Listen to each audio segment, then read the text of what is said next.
Hello, everybody, and thank you for tuning in to the weekly report. Is Biden holding America hostage until Independence Day? Last week, President Biden addressed the nation on the first anniversary of the coronavirus being declared a pandemic. It was a disturbing speech, warning us that the hopeful spring will only emerge from a dark winter if all Americans stick with the rules.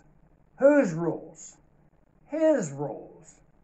The message from the president was clear. He will only allow us to have some of our freedoms back if we do exactly as he tells us. It was the language of extortion, of a bank robber who demands you do what he says or face the consequences. It was not the language of someone we are told is the leader of the free world. In the speech, Biden laid out a list of what was taken from us over the past year: weddings, birthdays, graduations, family reunions, the Sunday night rituals. It was as if somehow the virus, instead of authoritarian government officials, prevented us from enjoying these normal human activities.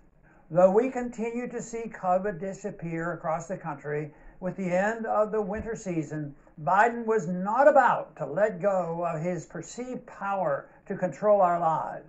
He said, if we do all this, if we do our part, if we do this together, by July 4th, there's a good chance you, your families and friends will be able to get together in your backyard or in your neighborhood and have a cookout or a barbecue and celebrate Independence Day. That doesn't mean large events with lots of people together, but it does mean small groups will be able to get together. Imagine our founders hearing this speech. The U.S. president might allow small family gatherings at home in 4 months if we follow all his rules. King George looked benevolent by comparison. As Representative Thomas Massie tweeted shortly after the speech, if you're waiting for permission from the chief executive to celebrate Independence Day with your family, you clearly don't grasp the concept of independence. It seems like yesterday, it almost was, that Biden asked us to just wear the mask for 100 days. Not forever, 100 days, he said. So from just 100 days to maybe you can have a small gathering by July 4th. Perhaps he just forgot his earlier speech.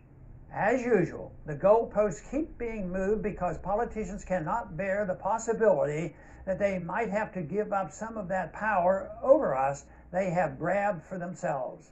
Fauci made the usual Main Street media rounds over the weekend and was asked by the fawning host when Americans might have permission to hold weddings again. So now Americans need Fauci's permission to get married. What is happening to this country? The propaganda is so relentless that it seems most Americans don't see how not normal this is. In saner times, Fauci would be laughed off the stage. Now he's treated as some sort of divine source of truth.